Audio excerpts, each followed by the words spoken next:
Hello leaders, my name is Charlie Allo and this is the 135, where we tackle one topic, 3 questions in 5 minutes. And this month we have Brother Packy Thompson here from Bayou Blue Assembly of God, and we're going to be discussing the topic of how to create a culture of honor and what's involved in that aspect of creating that culture of honor within our ministry. And Brother Packy here has been the lead pastor here for over 23 years in Bayou Blue, Louisiana, and before that he was an associate pastor in Eunice. And so that's over 25 years of ministry, of pastoring, whether the associate and the senior level. And one of the great things about Brother Packy that I wanted to talk about when it comes to having a culture of honor is the fact that he inherited a church that once was very small, but also had strong traditions. It was an older, healthier church, and did walk through that transition over 23 years to where you are today. And so, Brother Packy, thank you for joining us today. Well, Charlie, thank you. It's an honor to be here. I'm so grateful to be a part of our fellowship.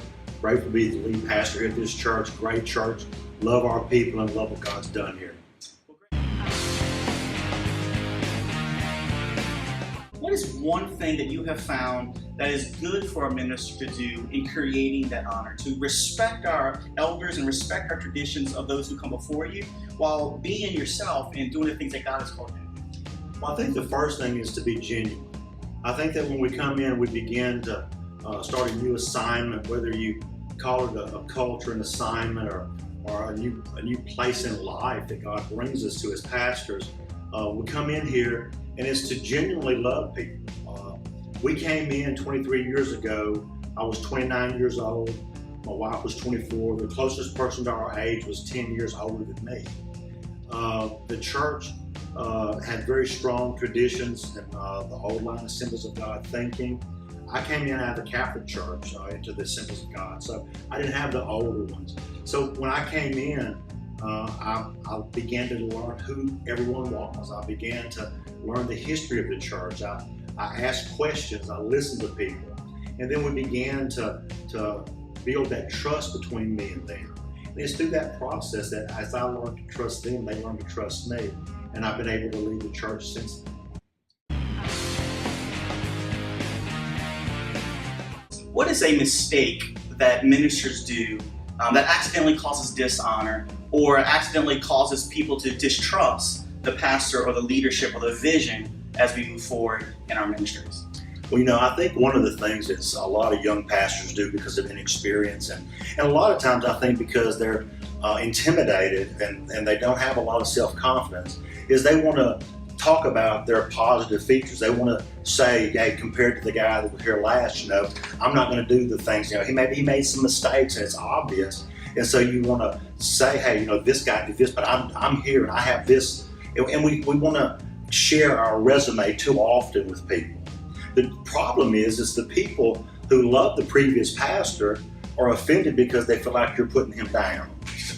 The people that didn't like him don't want to talk about him. They want to move on and they want the ministry to be fresh, and they don't want to dwell on the past. That's why they have a new guy.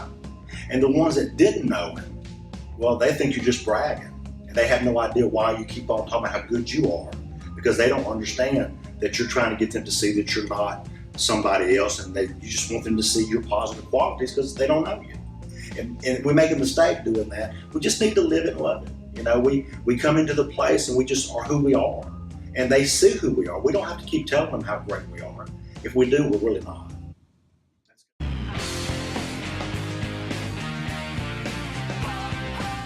Now, overall, is there a biblical principle or a practical principle that has guided your ship into where you started to where you are today to ensure that you have navigated that balance of revering and respecting the elder while giving room for newer ideas and things like that? Because we always have newer generations coming through in that. So, well, one of the things that I know for a fact, statistically, the church was here before I got here, and it'll be here after I'm done.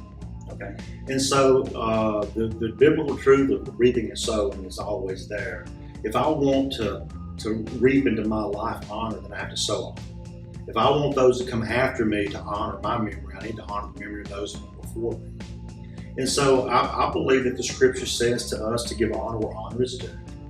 It says that if I want someone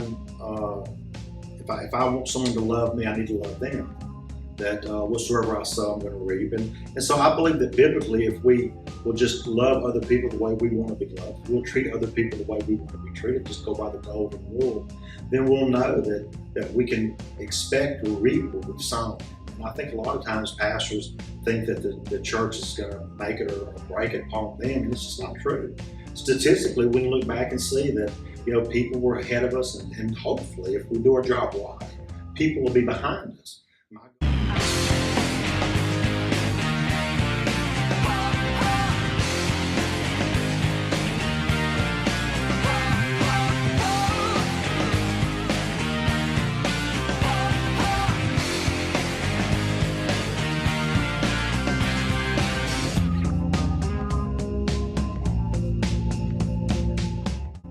This is the 135, where we have one topic, 3 questions, and 5 minutes. Brother Packy, thank you for joining us.